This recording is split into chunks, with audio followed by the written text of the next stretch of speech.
অবশেষে সীমিত পরিসরে রাফা সীমান্ত ক্রসিং খুলে দেওয়ার ঘোষণা দিয়েছে ইসরায়েল, তবে সেটি হবে কঠোর ইসরায়েলি নিয়ন্ত্রণের আওতায়। আপাতত কেবল পায়ে হেঁটে মানুষের চলাচলের অনুমতি দেওয়া হবে এবং প্রতিটি প্রবেশ ও প্রস্থান পূর্ণ নিরাপত্তা তল্লাশির মধ্য দিয়ে সম্পন্ন হবে বলে জানিয়েছে জায়নবাদীরা। এই ক্রসিং খুলে দিলেও আদৌ কতটুকু সেটি ফিলিস্তিনিদের উপকারে আসবে তা নিয়ে সন্দিহান গাজাবাসী। গাজা যুদ্ধবিরতির মধ্যেই আবারও গুরুত্বপূর্ণ মোড় নিয়েছে রাফা সীমান্ত ইস্যু। ইসরায়েলি বন্দির মরদেহ উদ্ধারের অভিযান শেষ হলে সীমিত আকারে রাফা ক্রসিং খুলে দেওয়ার ঘোষণা দিল জায়নবাদীরা। তবে এই খোলার সিদ্ধান্ত মানুষের যাতায়াতেই সীমাবদ্ধ থাকবে এবং তা হবে কঠোর ইসরায়েলি নিয়ন্ত্রণের আওতায়।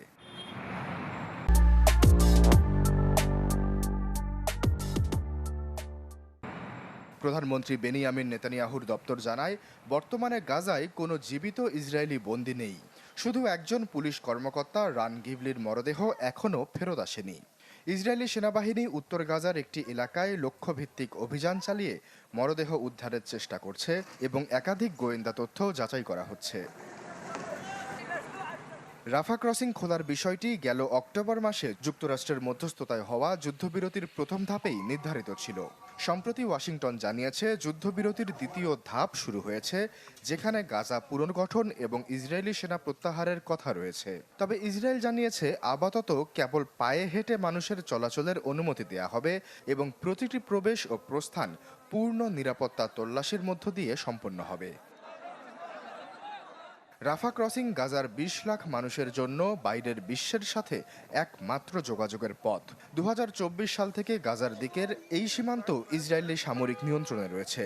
ফলে সীমিত আকারে খোলার এই সিদ্ধান্ত গাজার মানবিক সংকট আদৌ কতটা লাঘব করবে তা নিয়ে প্রশ্ন থেকেই যাচ্ছে। কারণ খাদ্য, ওষুধ ও অন্যান্য জরুরি সহায়তা এখনও মিশরের গুদামেই আটকা পড়ে আছে।